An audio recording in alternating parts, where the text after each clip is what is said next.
people think this shit just about music and beats. It's literally not. Like, it's shit like a stepping stool, because like you making beats now, but you might be a motivational speaker later, or you might be something else that you never thought you was gonna be. Loop makers need to understand why these artists want beats made from just one prod, because loop makers are really messing up business for us producers. That's why I switched up how I move now. All right, so sync placement for like producers who want to get into that like lane, like where do they go about finding those opportunities? All right, welcome back to another episode of the podcast. It's your boy TB. We got JB with me. JB, what's good? Tapped in. Also today, man, we got another guest, another producer. I'm talking about plaques on plaques on plaques on plaques on plaques times Yes, 2, the square root of 8, goddamn. We got Pooh, you a fool, man. What's up with you, What's bro? the deal? If y'all don't know, Pooh the Fool did an interview with us what was it, like 2 years ago with Dylan, the morning show. We was on what the fuck is that? Zoom? Yeah. So basically, we just gonna run that back, get a recap of like your come up story, and just really get into it type shit. You feel me? Bet. Vory. Vory. Yeah, let's get straight into that. 'Cause I see you got work with him. Oh yeah. I did 2 on there. The Lost Souls project he just dropped. I collab with OG Parker and Smash David on one, and then me and Smash did another one on one. But shit, I fuck with bro. That shit hard. How would you like describe his like sound type shit? Shit, melodic. That shit fire. Would you say like he's like a overrated, underrated type artist? If anything, underrated, cause shit, bro, hard shit. Time just coming. So like, talk about like the process of like finding artists and just working with them. Nowadays, that shit kind of different. It's like I look at it like don't chase the people that's already popping for real. Like go to the underground and give some of these young niggas a shot. Work with them and build it up from there. How you know if niggas got potential to like when you? See, that's the thing. It's like you gotta just kind of test your luck, get them in the studio, and then see like they work ethic.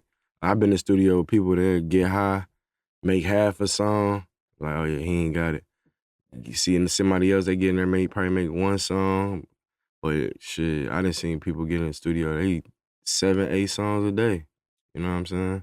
But still though, they go get locked up or something. Like it's always some it's bullshit. Always some, yeah. But I feel like that stuff you can't really, you know what I'm saying? Some people just around that, so it's like ain't too much you can do about that unless you just go somewhere else, start fucking with pop people, or if you dealing with street rappers, it's like you don't know what's gonna come with that. That shit just come with it. You feel me? Literally. Let's get into these credits real quick before we get deep into the interview, man. We got Jack Harlow, DaBaby, Quando Rondo, Nicki Minaj, Molly Brazy, Kalani. I mean, the list. Machine Gun Kelly. That shit go on and on and on, bro. What's an artist you want to work with that you haven't worked with yet? Probably like, I guess you would say like Drake for real. But other than that, really just the next one. Whoever out there, that you feel me, niggas looking for. Now I feel you. So I know in your last interview you talked about like your 7-month process from when you had moved to Atlanta. So kind of like talk about that a little bit. Like what's the hardest thing you struggle with in that period? Shit, just staying focused. Luckily I had somebody in my corner like Kash, who my manager is, and he just stayed on me. Like anytime I was thinking about going back home, he was like, man, you might as well you already put in all this time and work, just stay focused. Cause it been times I was like, man, I'm out here, all I'm doing is going to the studio every day. I'm used to doing all type of other stuff, running the streets, doing, trying to make a couple dollars, playing sports, do all type of stuff. So it was like just staying grounded and staying focused. That was like the hardest thing. But once I got over that, I just went with it. Shit started coming in, so I just stuck with it. I know you're talking about in your last interview, you was like, it was one Christmas, you weren't even with your family, you went to the studio. Literally, yeah. Shit, I was with Kash, man. We woke up, we went and got some food, went to the studio. I'm like, damn, all my family FaceTiming me and shit. And my birthday on Christmas too, so it was like, I'm just like, damn, because I'm like a family-oriented type person, but that's why I say sometimes you gotta sacrifice shit to get to where you wanna be. I ain't gonna count, it was one time I missed out on Christmas, bro. I was like, it's probably like 3 years ago, nigga. I was with my girl, and I ain't think about cooking shit or nothing. My dumb ass think I'm finna go eat something, like go out and eat something, bro. Bro, the only thing that was over was Chinese food, and my family cooked, bro. Like them niggas get to cooking for real. I would hurt. Like I was like, fuck, bro. That shit do hurt when you miss the holiday. You like, damn. But you gotta just know it's like, all right, bet. like how I was thinking, I was like, all right, the stuff I'm missing out on now, I'm gonna make up for it, and the next year, whenever it happened, type shit. So I wasn't really tripping. I already knew what I was working towards. So talk about like what you was doing and like your come up before moving to Atlanta in that transition. Shit, playing sports. I played football, so that was really like my main thing. Like I was really only making music because like my homeboys rap. It was just something to do. I think when I was like the 6th grade, I was with one of my boys, and they had kind of like introduced me to making beats, and I was like, man, I'm about to go buy me a laptop and a keyboard or whatever. So I had to start fucking around, but like I said, I never took it super serious. It'd just be like, shit, at the end of the day, me and my homeboy, we'd go to the studio, make beats, and them niggas are rapping shit. I had ended up building a studio in my basement, you know what I'm saying? So from there, it's like I was either doing that or playing football. You played in college? Yeah, I played college, yeah. I played high school, little league, in college. You graduated? Nah, hell nah. I had left my sophomore year. Yeah, I had left my sophomore year. And that's actually when I had met Kash, because during that time, I was like, man, I'm straight on football. And I was like, if I'm gonna be straight on football, the college I'm going to, I want to go to a turn college. So I'm like, all right, if I don't go there, then that's when I met Kash, and he just was like, shit, either you go to school or you go come make music. You gotta pick one. So shit, I was just like, I'm gonna try this out. If this don't happen, then I'm gonna go back to school or whatever. But I was just trying to really just stay away from the crib and stay out the streets for real. So I ended up moving to the A. I just jumped up and did that shit. I'm like, fuck it. That's why I say, like, you gotta leap out with faith. I don't know what the fuck I was headed towards when I did that. I just left. So you from South Carolina? No, hell no, I'm from Detroit. Damn, that bro from South Carolina. That's some other shit. Everybody be thinking that because me and Jet work a lot, and Jet from South Carolina. Oh, shit. Yeah. So, like, how the football atmosphere out there? In Detroit, that shit lit. Like, that shit fire. We got some hard ass kids out there. So it's like, that shit, if you play football, that shit be like a family. You know what I'm saying? It's like, you might not talk to them niggas outside of school, and then, but like when y'all playing football, like that's your family. Like, that's all you dealing with, type shit. But your relationship with your coach is like a love-hate relationship. One day got there, it's all cool, and then one day that nigga got there. I played football in Georgia, like in middle school. So some funny shit is like all my coaches used to like. I ain't gonna say they babied me, but I was like they favorite. So people used to be like, "Man, that's your daddy." all my coaches was like that though. They fucked with me hard, for real. I ain't gonna forget like the first time I got there tried out for football, bro. It was like 7th grade, nigga. And I did it late during the season, cause like, you know how you got them football teams that just stacked up type shit, everybody on the team playing hard, football. Yeah. So I was like, bro, this was probably like mid-season. I just was like, yeah, bro, I'm trying to play football. Bro, I ain't never gonna forget this shit, bro. I went up to this nigga, and the coach of the football team, he was the like at my middle school they had like different principals for the grade, so he was the 7th grade principal type shit. I was like, yeah, I'm trying to play football. He said, all right, just come to practice. I get your pads and shit. So it was this one coach, Coach Tucker, bro. I ain't gonna forget this shit, bro. I went up to him. I was like, yeah. And then Coach Andy said I can play football type shit. Hit my paper or whatever. And bro, I swear to God, it was the nigga said, nigga eat the sand. He was like, man, you don't get the fuck on my face, you dumbass nigga. Go sit your ass down over there, bro. I'm tired of y'all niggas coming to me with some dumbass shit. And he said, see me after practice. I was like, God damn, I ain't used to that, but I was like, what the fuck, coaches man? definitely used to be snapping, for sure. Nah, no cap though. I got hella like football memories, bro. Football really that. Especially down here in the South. That shit was fun. That shit was fun as hell. You play any other sports type shit? I hooped a little bit, but not for real. I was really a football nigga. So talk about like, based off you playing football, like how can a producer balance like sports and music production? Shit, practice during the day and go to the studio at night. That's how I was doing it. You know what I'm saying? And even now, I'm still incorporated into the sports world because I started like a sports management / like agency. So that's something that I'm working on now. So like I go back home, do little events and stuff like that with the sports kids and stuff like that. You ever did betting? Sports betting? Yeah, I fucked around, but I wasn't good at that shit. Damn. Yeah, I wasn't good at that shit. Because back in Detroit, we can bet, we can do that shit. Like it's legal? Yeah, it's legal. But I ain't gonna lie, I probably made a couple thousand, that's it. Some of my homeboys, they done hit 20, 30,000 off like a couple hundred. I ain't got no luck like that. So like you a Raiders fan? Nah, hell nah. So what's your team though? Bro, my shit didn't switch so much. Like, I remember I was a Kansas City Chiefs fan. I was like, I really ain't got no favorite team right now. What about basketball? I don't even watch basketball. I fuck with it. Like, I go to a game. But I don't really watch sports like that no more. I ain't never hear you talk about sports, bro. I ain't got no favorite team either, man. Like, bro, it's like I get drunk and turn up. It's like I be so focused on like just working. It's like I don't even pay attention to that shit no more like that. During like that 7-month process, was there really a time where it's like just walk me through your day? Like, what was it like?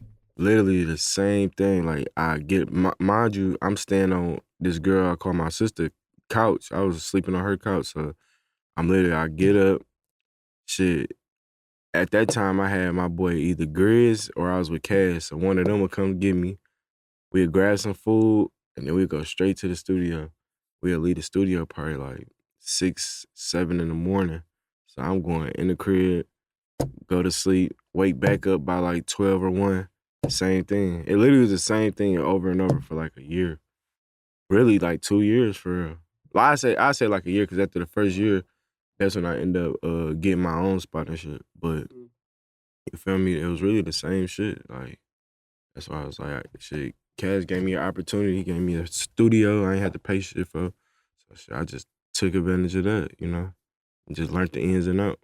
So like, let's say I'm a producer in Atlanta and I just moved here. Like, who should I be hitting up to get in these studio rooms? And like, to answer off of that, like, what other value can like me as a producer provide to those people in those rooms so I can keep getting in them? You just gotta tap in with people. You got Instagram, shit.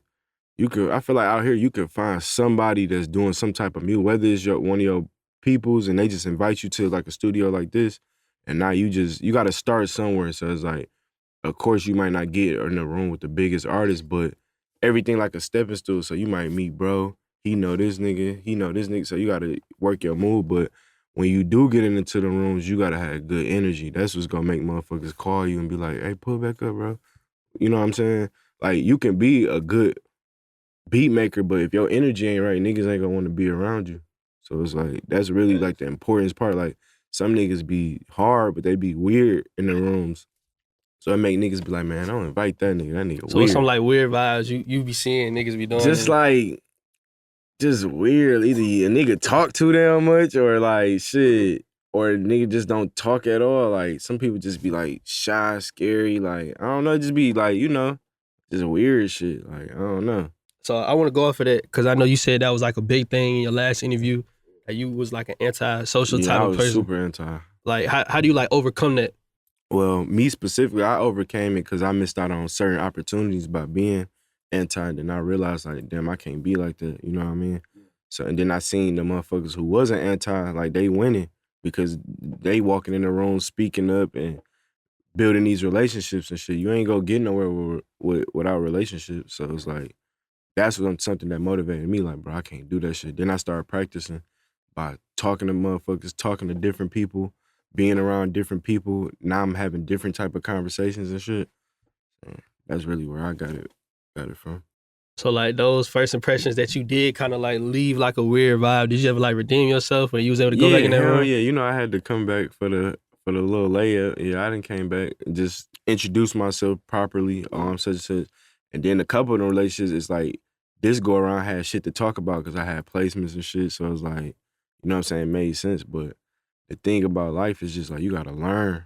You gotta learn when you fuck up, you know what I'm saying? I ain't gonna lie, when I first moved down here, like my first couple sessions, I probably said like 4 words. And I think it's because it's like, you be feeling like you ain't shit. So it's like, you feel like you ain't got nothing to offer because you in the room probably with some other motherfuckers. Bro, and what? It's like, nigga, you sitting in that bitch and you turn around, some big ass chains in your face. You just like... See, how I look at it now, though, I just look at it like, at the end of the day, we all on the same level, no matter who you is. And like, don't do no goofy shit and like overdo it, you know what I mean? But at the same time, be regular. Like, if you in a room with such and such a artist, don't be scared to not talk to him. You know what I'm saying? Say something, but don't say no crazy shit that's gonna have Brody, you know what I'm saying, ready to kick you out the session. But you start up a conversation. Hey, where you from? Or like, even if you know where a nigga from, where you from? Like, you know what I'm saying? Say something, but don't be just in the corner just scared, because you never know, that conversation might lead to a real relationship. Bro, I remember I felt like this one time. I was in a session at Main Street, and there was one engineer there, He works with he engineers for like an artist who like one of my dream placements type shit. But I wouldn't even know him cause goddamn, I'm just like, I'm probably talking to the A&R and maybe the songwriter, but ain't talking to nobody else type shit. I go on Instagram, I'm like, damn, that's what that nigga work with. So I'm like, all right, every session I'm in, I gotta get everybody number, bro. Like, yeah, what's up? And don't be the ones that be making the plays, the engineers. Oh God. Because they know exactly what the artists want. They right there with the artist. So it's like, you just gotta, and sometimes don't be the people you go for. You might like, if you in a room with this big artist, don't go and ask him for his number. Go ask the engineer or say he in there with one of his best friends or one of his mans. Get their number, you know what I'm saying? Even though one of them might hit you up for some beats first. Though, that's all, bro. I was in LA one time playing a beat, and she would not vibe into this shit. But I seen her friend. So I'm looking at her friend like, you know what I'm saying? You got work the room type shit. So I'm bobbing my head. She started bobbing her head. Then the rapper like, okay, oh, I yeah, kind that's of hard. with it. And that's how it be. Yeah. That's how it be. Sometimes you gotta sell it to them too. Like, hey, you should look at it like this, or like, you know what I'm saying? Like you said, you went off the friend, and now the artist like, all right, maybe this is. Because sometimes artists will give you a hard time if they feel like you ain't no established producer too. So it's like, you gotta know how to like finesse it a little bit. Yeah, you definitely gotta goddamn go around the room, ask who everybody is, get their social media, because a lot of times the artists don't be the one that's with the motion. Like, it be their homie, and their homie be like, hey, bro, finna be here today. You finna do this. Yeah, pull up. Now the artist seeing you pull up everywhere they at, and they feel like, all right, this nigga gotta be somebody. Shit, he around. Shit, I did that with a couple people. You feel me? I'm gonna tell y'all, like, I was in the session. I was at Street Execs, and I just be asking. A lot of times when I see, it might be dark in the studio, and I might just be like, yo, what's up? Like, what you doing? Shit. I was in there with Shawty Fresh. It was dark as fuck. And I just seen him. I couldn't see his face. I just seen his chain. I said, what's up, bro? You the artist? He said, nigga, I make beats, nigga. And nigga's like, nigga, this Shawty Fresh, nigga. Like, I was like, damn, I couldn't even see his face. Like, but I got to just ask, you know what I'm saying? I need to know what's going on, you feel me? But that's why sometimes I just, like you said, I just ask for Instagram. Like, what's your Instagram? Do my little research. All right, that's dude. Bang, bang, bang. Then I work the move from there. Type shit. Because sometimes you'll go in a situation you don't know. It have been times I didn't went in the session, I didn't know who this nigga was. And it's like, somebody like, bro, you know who that is? I'm like, hell no. Because I've been making beats and shit for a minute, but I still don't know who everybody is. Like, it be big motherfuckers who I don't really know who they is. Oh, God, bro. Big songwriters, big producers. I'd be like, everybody, you know, such. I'm like, who the fuck is that? Like, I never heard of him. Like, you know what I'm saying? But they be having them ones, so it's like, that can become a potential good relationship. You know what I mean? So besides like just having like your vibe being in check, what's some other red flags in the studio? Cause I know like when I first moved down here, it was a lot of adjusting I had to do. I was nigga, one time I ran out of beats one time, bro. I was burnt in that bit. Yeah. Ain't nothing wrong with that though. It's like if you gotta reset and you know what I'm saying, you ain't got the vibe, shit, don't force it. Shit. You know what I'm saying? But you said like what's like some shit, it just depend on the situations. Like I'd have been in sessions where motherfuckers whipping out phones, recording shit, like just doing all type of goofy shit. So it's like, I say you gotta have studio etiquette. You know what I'm saying? You gotta know how to be. That's what I was telling my mans. I'm like, even when you invite girls, all girls not studio girls. You know what I'm saying? Like some girls know how to sit there, chill, shut the fuck up and vibe. But some girls, they ready to go outside. You know what I'm saying? So it's like they don't know how to sit there and be, you know what I'm saying, on the studio time, but definitely gotta have studio etiquette. Cause shit, sessions is about energy, so you gotta have all good energy in the room. That's how you gonna make them smashes. No cap. So talk about like, a wild like studio story. We be asking this a lot in our interview. Oh, like the wildest one. Yeah, well actually, you ain't gotta get like too detailed about it. But, like what's some wild shit you done seen in the studio before? Like a couple times we done had some little lit shit, the studio then turned it to the club while niggas working. You got motherfuckers dancing on top of the tables, all type of shit, but ain't no crazy shit that happen. You know what I'm saying? Cause like for the most part, when I be in the studio, we be really working. You know what I'm saying? So it be all creativity going on. Yeah, I ain't really experienced no crazy shit, but other than having girls in the studio and vibing. Bro, what's that? Y'all ever get that feeling where it's like, fuck, nigga, I'm tired of hell, bro. We been in this bitch for 12 hours, bro. Trying to go to sleep, nigga. Shit, that's when you tap into your bag and go from there. I feel you. So to switch it up, let's talk about your manager, Kash. So you got a really dope manager and stuff. So like, what's all the jobs that he do for you? Man, he more than a manager for me. Shit, he like a life counsel, all type of shit. Like I call him when I got personal problems. Mm. You know, even though that's not, I'm gonna be honest, that's not a manager's job. He's just that type of person that go the extra mile. Like, you know, I look at him like a mentor, you know, all type of shit. So it's like, cause some people do think, oh, yeah, my manager's supposed to do this. Like, I know he only supposed to do music shit. You know what I'm saying? Which he great at. But like I said, I'm thankful that I got somebody that go the extra mile and help me out with a lot of shit, like business shit, like money wise. You know what I'm saying? Investments. Like he a partner in a lot of businesses that we both do. You know, like I said, I got a problem at the crib with family, anything. Like he come through.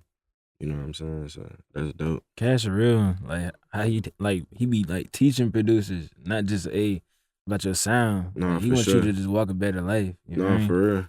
And that's what it's about. Like people think this shit just about music and beats. It's literally not. Like this shit like a stepping stool, because like you making beats now, but you might be a motivational speaker later, or you might be something else that you never thought you was gonna be. You know what I'm saying? So learning the little tricks and shit through life, that shit. Like shit, he the one who put me hip to the Napoleon Hill shit you was just talking about, yeah. That's really the thing that changed my life for real, for real. So for producers who ain't watched the last interview, like talk about how did you meet with Kash? So one of my homeboys who I was doing music with, he met Kash first, and then shit, he was like, I'm about to go tell the A, you should come with me. So we came down here because I was playing like a producer / manager role with him. So we had came down here, met Kash. Kash was like, shit, I'm gonna give both y'all the same opportunity. Shit, I know you interested in beats and the business side, because I'm interested. I do like the business side as well. And shit, he was like, shit, I'll show you that shit, and I'm gonna give you an opportunity. I ain't about to go over and beyond, but shit, I got this studio. You know what I'm saying? I got a couple relationships. Here you go. And shit, I just took advantage of the opportunity. So like producers looking for a manager, like what should they be looking for in a manager? Well, first off, when I met Kash, he ain't pressed me for like no paperwork and no shit like that. So I was working with him for like a whole year before I even did any type of paperwork, because he felt like shit, I'm not tripping on that. Like you say, I want you to be the best you can be. You know what I'm saying? And not only that, I want to show you what I can do for you, type shit. So that's something that I feel like when a manager kind of like pressing you for paperwork off the bat, it's kind of like. But at the same time, you done gotta do that now, because I done seen motherfuckers go to hell and back for somebody, and then they run off to the next nigga. So it's like, it just depends on the person. But shit, yeah, you just need like a stand-up manager that's gonna go to bat for you too.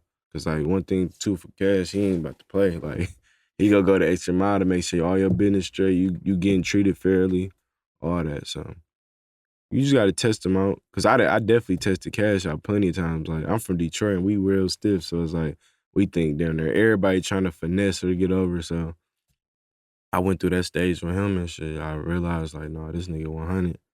That shit just took it from there. Talk about working with the other producers at Winner Circle. Oh yeah, shit. That's gang, you know what I'm saying? We got Grizz, you know, we got London J, Smash David, you know, Turn Me Up Josh, rest in peace.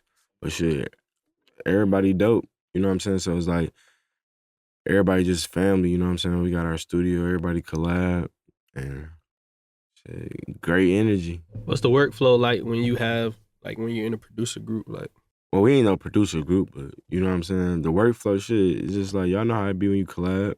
It'd be cool because it's like, I don't gotta worry about him fucking the beat up. I don't gotta worry about him fucking the beat up. So I do my thing.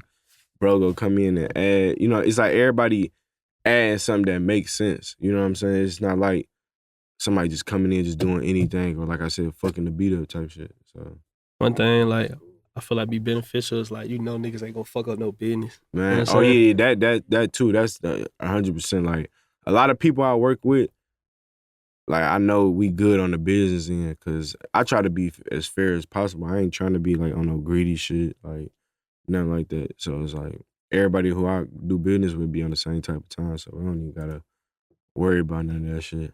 All right, so let's talk about a little bit finna get a little toxic real quick. So we be posting, we be posting a lot of clips on the PG page about, you know what I'm saying, business and stuff. Yeah. So we posted this clip dealing with business, and I just want your opinion on some like subjects. So like before I even get to that, like, what's your process when you get a placement? Like, how long does it take for you to get paid on most of these records? Man, it just really be different. Like, that's why it come down to your manager and your lawyer, like, they relationships, because it have been times I got paid quicker just off the fact that my lawyer got a relationship with this label, or my manager got a relationship with this person, or possibly me, I got a relationship. So it's like... Have you done like any other genres besides just hip-hop? Yeah, like, yeah. So like, is it different with the business side? Does it work more smooth over there, just all around? It's just... No, all around. It's just business. Yeah, all around. Producers definitely get treated like, you know, we getting the short end of the stick, but...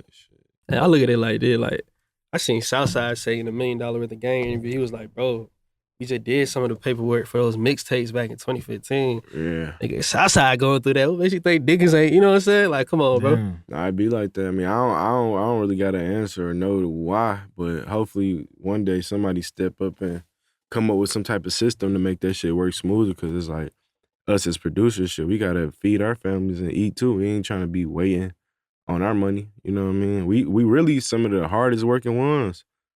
That's why I say, like, we kind of get the short end of the stick, but shit, Yeah, I don't know. You know how that Somebody goes, gotta start a man. little producer Nigga, union. we talking about that tried this shit. shit. Niggas be talking about this shit, but niggas don't. Yeah. Everybody in It's the gonna, comments. it's gonna take some of the higher ones up to step up and do But that bruh, shit. it wasn't it. I seen a post. It was like some laws. Someone was talking to me about this shit, but it was like Kanye and Donald Trump did some law where it's like they manage. I heard about this shit. They like manage money better or some shit. It's like some law they did. For the music industry? Yeah, it was this publishing lady talking about it, bro. I don't really know. I just know something DJ Toon was trying to do. DJ Toon, he was trying to push for something. For something to make it more fair for producers, but Yeah, I don't honestly, know. I think Sunny Digital, he was pushing for it. It's a lot of niggas. I just feel like Nobody wanna, but not I just Come feel like together. it's like the younger generation. I wouldn't even say it's like the older, because everybody know, like, bro, because you know the older generation be like, bro, we seen this getting 75K, 50K for a beat back then, but the younger generation, we just know, like, deadass, when I came up right before everything. It was like SoundClick, before BeatStars and everything. And I was paying for ads and doing the same thing everybody was doing, but I was like young. I was like 15 doing this shit, you feel me? So right before that era. So I feel like if you young as fuck and you came in that era, all you see is beats for the low. You know what I'm saying? You don't even know. You got to go watch some documentaries to find out. No, for sure. So that might be the problem too. Like, people jumping so quick. People jumping quick for some motherfucking... bro, he never should have said that Lex Luger shit, bro. That nigga's true. You can't get that shit back, man. You know how to play your head for that one, bro. You tripping. Hey, so I got this topic. I posted this clip of Southside on the PG channel a while back. He was talking about split sheets. And basically someone had asked him, like, when you're in the studio, like after you done or before you get out the session, do you sign a split sheet? And I seen niggas in the comments saying, yes, the fuck you do. And Southside, I was like, nigga, if you bring out a split sheet in my session, I'm gonna kick your ass out the studio. Nah, niggas ain't doing that. Like, people, I get that question all the time. Like, when I be back at home, they be like, how that shit work? Like, you know what I'm saying? Do you get, nah, they ain't. I mean, the most I done seen was like, if you in there with a big ass artist, they'll come in there with the paper, like, yeah, I got that paper like 1 or 2 times, but like, yeah, shit, but that really ain't rare. no split sheet. That's just rare. I mean, it ain't weird. Just like shit, they just saying like what we working on. Don't be talking about it, basically. Yeah. Like, you know what I'm saying? Like, yeah, but that split sheet shit, no, that's it's like, I feel like that's gonna mess up the workflow. You know what I'm saying? We in here to create vibes and work. We ain't trying to think about the business right now. That's what we got managers and shit for. On God. They handle that shit. I feel like most people, all them questions, if you don't questions that it's experience. Like, you know what I'm saying? How does this work? How does it work? Do the fucking song, and somebody's gonna come up to you and be like, this is what's going on. Like, if you never get the shit, all them questions don't mean nothing. Somebody's gonna steal my shit. This shit not even out yet. Nobody gonna steal this shit. So You know like, what I'm saying? help a newer producer out, someone who's watching, because I know there's niggas watching right now, and it's just like, okay, how the fuck that shit work then? So like, just talk about your process. You in the studio with Future. You just did a record. Shit, I'm gonna go back to the crib. I'm gonna put the energy out there that it's gonna be a #1 hit, and shit, I'm gonna continue to work. I ain't even, to be honest, I don't even speak on my placements and shit, like, cause I feel like that throw the energy off of it too. You get to telling people, you know what I'm saying? So it's like, I just continue to work, and then, like I said, they either hit me up or hit my manager up. He called me, be like, shit, you got a placement? All right, bet. Do my paperwork and shit, let that shit be. Niggas be thinking like, cause some people be too like anxious and shit. Like, I didn't call producers like, hey, we got a song on such and such. They calling me every day. Oh, when it's coming out? That's why I was like, I don't even tell niggas no more, cause it's like, you fucking the energy up. They about to call me and be like, we ain't even using no more, cause you so anxious. Like, you know what I mean? niggas be thinking like, labels ain't gonna hit you up, but they finna drop the song, they finna find you. Like, yeah, they gonna. But like I said, if you, it is kind of fucked up, because it might be a situation where, they might drop some shit, because the artist might drop some shit without them knowing, and then you feel like they down there finessing you. It's like, no, you just gotta either they go reach out or shit, you reach out, you know?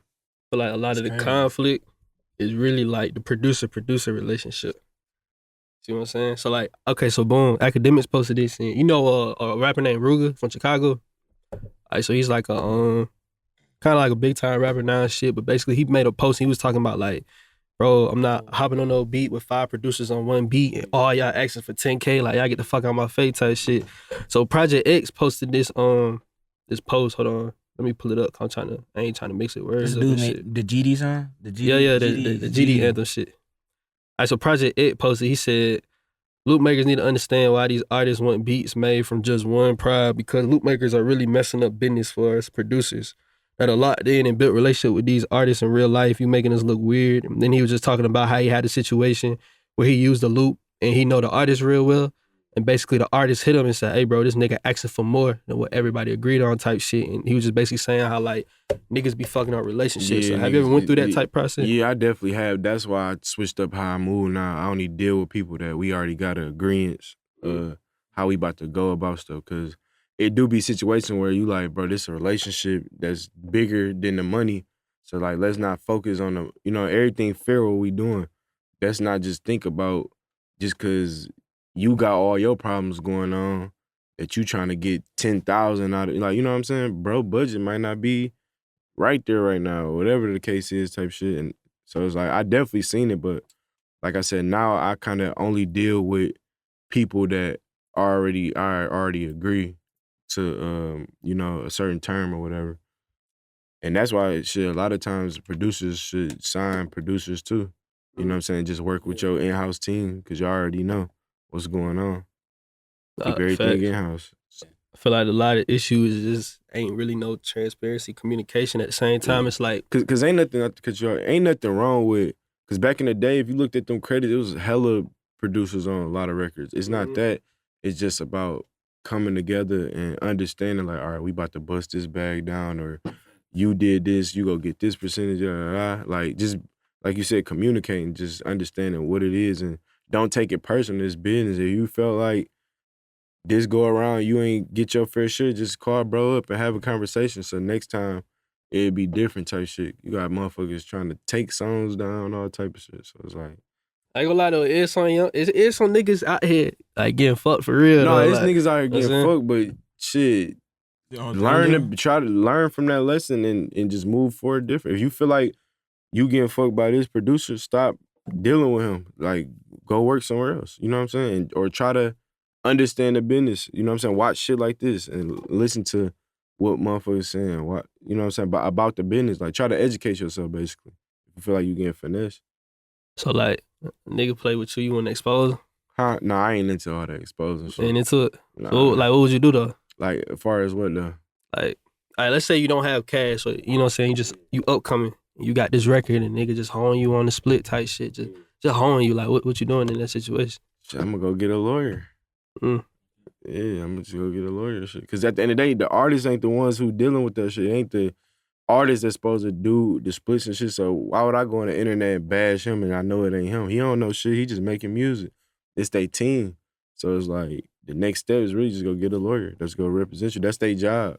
All of that internet shit, that's, you know what I'm saying? Cause shit can get, now they went on the internet, now they fucked this relationship up. He really never knew what was going on. I went to the lawyer. They got everything situated. Now me and bro, we working. We good. We done made hits now. Artists don't even be knowing about their own deals. Like, they don't even be details, knowing. Like they don't know the business side. So that's why sometimes you got a relationship with the artist. You can be like, hey, bro, holla at your peoples.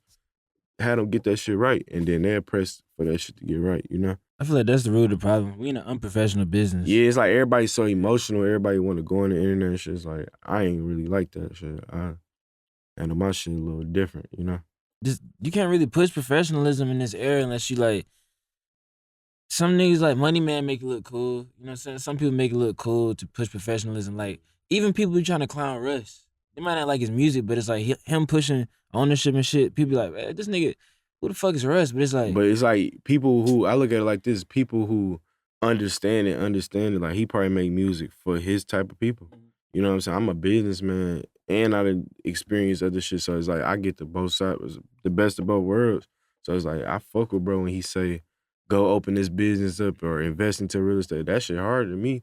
Cause you know what I'm saying? That's just like, if you got a young nigga that's out here killing, he go listen to some Lil Durk and he go feel like this the hardest shit ever cause he own that. You know what I mean? So it's like, shit, that's the music about, just hitting different targets and shit. But shit, nigga like me, I'm trying to hear that Jay-Z talk, that boss shit, you know what I'm saying? The Nipsey. It's like, yeah, I'm trying to hear shit like that, cause it's like, I ain't there no more. I'm on a whole nother level. So it's like, and I done been there before. I done been in that situation where they call it crash out music. That's what I was fucking with at the time. And I'm like, man, nobody trying to hear that shit, like basically like all that boss ass shit, cause a nigga wasn't there. But now that I'm there, it's like, all right, I understand it. I know what he mean, you know what I'm saying? Traveling the world, I know what that mean. I know how that feel and what that mean now, you know what I mean? So it's like, you gotta wanna do that shit though. So we got this segment called Overrated, Underrated. Give you a topic, you just tell her which one and why. Yes, sir. All right, bet. All right, so first topic, Tinder. Tinder? Yeah, Tinder, bro. What the fuck is that? You don't know what Tinder is? Oh, the little, You ain't gotta answer that, bro. We just want to get your reaction. Man. That nigga said, what the fuck I don't even know that? how to answer that shit. Overrated, underrated shit. If you got I on don't that know. shit, you know what I'm saying? You Pooh, you know what I'm saying? Bitches see that, they be like, Yeah, She I ain't probably fucking go with no crazy. Tinder. That shit crazy. Hey, look, I go on the Fistas at least or something. I don't know. Yeah, I ain't going on the Tinder. That's too like, that's like some, literally like some black, what's them date sites called? Like Black people meet. black people meet type shit. Yeah, I remember that, yeah. Oh, God, One time man. I called my dad on when I was little. I was like, what the fuck this nigga on? This nigga geek. But speaking of like shit on there, like I be seeing like the goddamn like a female producer and see all these niggas in the comments, like just Man. producers, bro. It be producers Hey, though, I ain't bro. even realize there's that many female producers out here. Oh, God. That's hard, I though. can't say that on camera. It's over with. All right, so boom, overrated, underrated. The artist Vory. Shit, I say he underrated. Cause like I said, bro, hard. So it's like, shit, underrated for sure. All right, so sync placements. I asked this because I don't know, like, so I seen on your page you did some, Like when you say overrated, you saying like it ain't it, or you saying yeah, like is it it? nah, or- hell yeah, that's it. Like Sync's where it's at. Like Mhm. yeah, I tell all producers like shit, fuck with Sync's, cause you might get a crazy ass Sync. You know what I'm saying? And me personally, I just like doing everything. So it's like that shit fire. You seen Yeet? And he got mean. Yeah, the mean shit. I feel like that just turned him to another level. You gotta think about shit like this too. Like, I think they said that Lizzo song came out like 3-4 years ago, and then it blew up from a movie. So technically, that's like a sync placement. So Oh, yeah, for sure. it's like your music can blow up from movies and shit or commercials and shit like that. So yeah, syncs where it's at. You know where they be getting a lot, they be asking for a lot of music, shit like that BMF Empire shit. I had a lot of Yeah. homies that produce for like a lot of these shows and shit, Mhm. yeah. Yeah, all that shit. Shit, you can do apps, everything. I seen you did some with ESPN with Scott. Yeah, with Scott Storch, yeah. Shout out to bro. Yeah, I had threw me a little alley oop on that. We had remade. Actually, it was one of his old songs and shit. So for like producers who want to get into that like lane, like where do they go about finding those See, opportunities? me, I went the extra mile. I started looking into like the filming companies. Who was they? What do they call it? Like the music supervisors? Finding them on LinkedIn or Googling them niggas and shit, emailing them. And then I'm signed to a label, so it's like I went to my sync department and build relationships with them. You know what I'm saying? So Sauce. yeah, so sometimes you just gotta go there. You can't wait for people. You gotta go the extra mile. Like, even though I got the sync team, guess what? I'm still out here DMing people who, cause you'll be surprised. It be people like them that got 1,000 followers, so you know they about to see your DM. You know what I'm saying? The little music supervisors and stuff. They might be the music supervisor for Lionsgate or Warner or Oh God, bro, don't be the Disney best. Channel.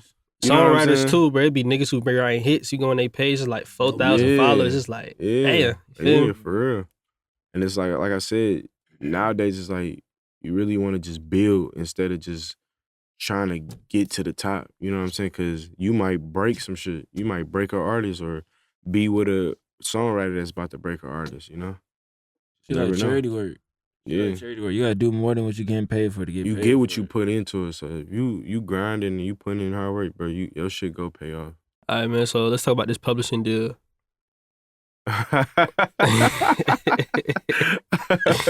It's about his publishing deal. Shit.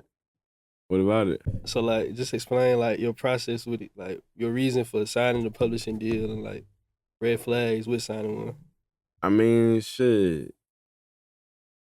I don't know. Like, everybody's situation is different. Like, somebody might just be in need of money. Some people might not be in need of money. So it's like, everybody's situation is different. So it's like, I can't really like, you know what I'm saying? Some people feel like it ain't a good situation. Some people feel like it is a good situation. I look at it like it's a business, bro. You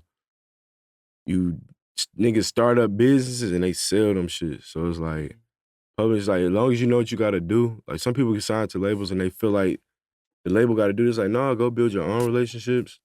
You got signed for this X amount of money. Go do what you gotta do, recoup your money back, and move on to the next situation. You know what I'm saying? That's what you gotta do.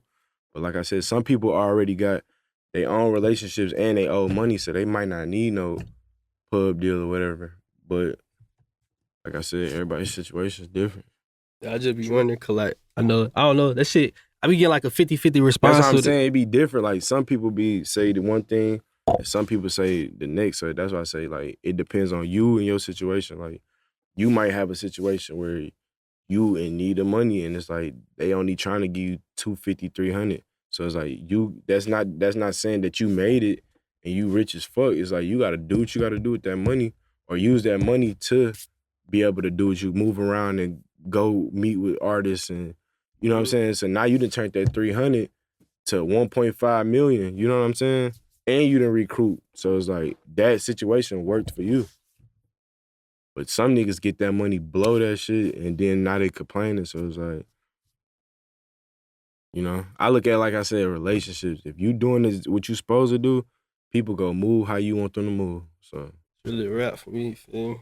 That's I most think of it's the a shit. rap. Yeah. I ain't want to talk about like none of the like records and stuff. Make sure y'all go watch the last interview for real, cause he broke all that down and everything, like what's popping, shoulds and all that. So like, any last advice you give to producers?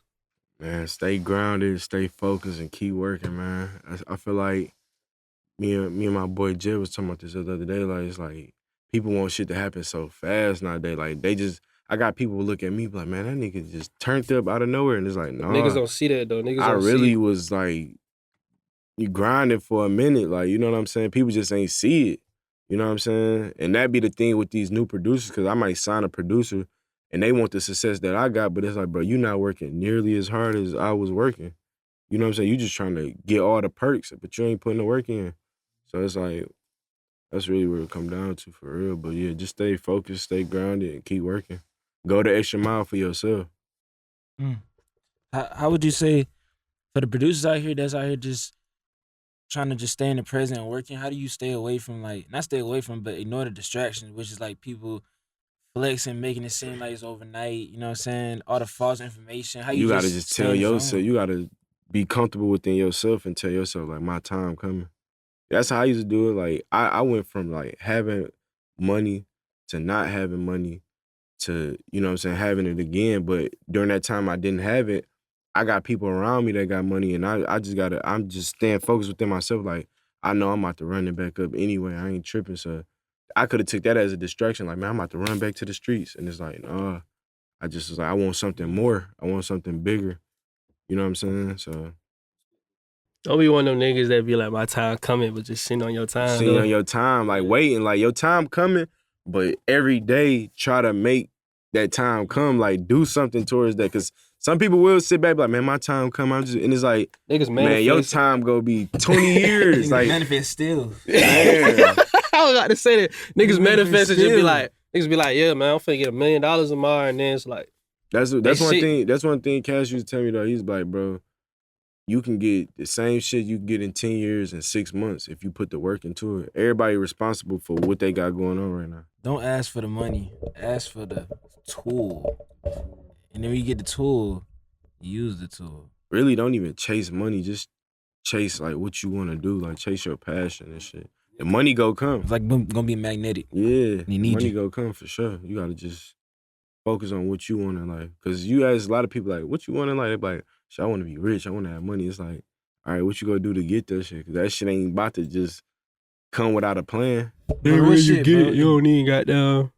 Like, I don't know. It's different for everybody, but money ain't like the root, the happiness. You feel me? Like, it's other shit that play into that. For sure. If God really give it, if everybody really got the money on it, it'll be more problems than anything. That's what I realized when I first got a little bit of. I was like, nah, this actually more problems than. Yeah, you know everybody not built to handle them problems. Like even when I kind of get like stressed a little bit, when I be having a whole bunch of shit going on, I be like, damn, if I wasn't able to handle this, I wouldn't even be having these problems. So I know I can conquer anything. You know what I mean? That's what it comes down. But definitely. Shit that I deal with, I know a lot of motherfuckers who can't, they go fold. They can't handle all that pressure. Yeah, man, but that's a wrap, though. You feel me? You already know what we got to get next, bro. You got to get the cook up in now. Oh, yeah, let's do it. Yeah. So y'all got a laptop? No, I'll tell you. Hey, man, but that's another episode of the podcast, man. Shout out to Pooh Beatz. I appreciate y'all boys. Shout out to Winner Circle. For Shout out sure. to Kash. We out.